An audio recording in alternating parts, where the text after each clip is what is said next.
Hi friends, welcome to my channel. ఈరోజైతే CSK versus DC match గురించి చెప్పబోతున్నాను review.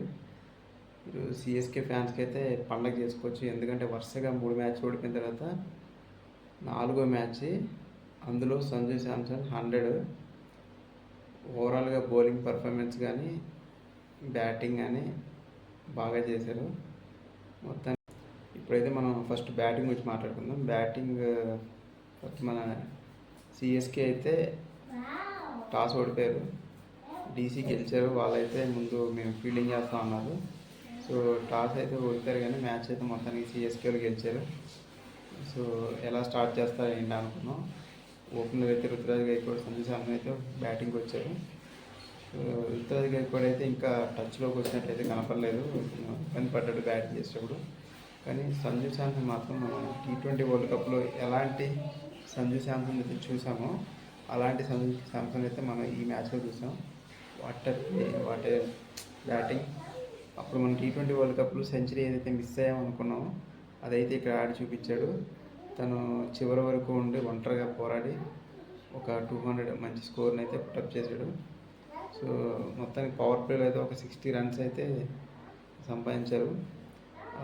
కానీ పవర్ ప్లే అయిపోయిన వెంటనే మా రుతురాజ్ గైక్వాడ్ అయితే అవుట్ అయిపోయాడు. సో ఆ తర్వాత ఆయుష్ మాత్రే బ్యాటింగ్కి వచ్చాడు. ఆయుష్ మాత్రే అయితే మంచి సపోర్ట్ ఇచ్చాడు, మంచి బ్యాటింగ్ చేశాడు. సో 26 బాల్స్లోనే 50 రన్స్ అయితే చేశాడు. సో ఇద్దరు పార్ట్నర్షిప్ 100 దాటేసింది.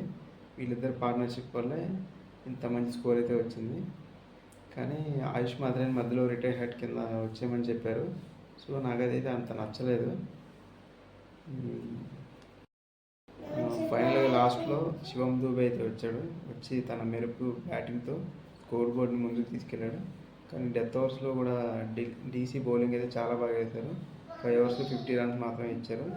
సో మొత్తానికి మంచి స్కోర్ అయితే 200+ స్కోర్ అయితే ఇచ్చారు టార్గెట్గా. సో మనం ఇప్పుడు డీసీ బ్యాటింగ్ తీసుకుంటే డీసీ అయితే స్టార్టింగ్లో అగ్రెసివ్ స్టార్ట్ అయితే ఇచ్చారు. ఇషాంక మాత్రం ఎక్సలెంట్గా ఆడాడు, కానీ కేఎల్ రాహుల్ ఒక ఎండ్లో స్లోగా ఆడాడు.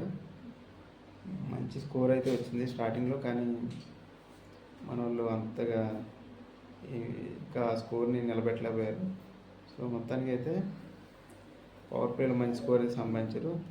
ఆ తర్వాత మన బౌలర్స్ విజృంభించి ఒకరి తర్వాత వికెట్లు రెగ్యులర్ ఇంటర్వెల్స్లో తీస్తూ మొత్తానికి డీసీ టీంని అయితే ఆల్అవుట్ చేశారు.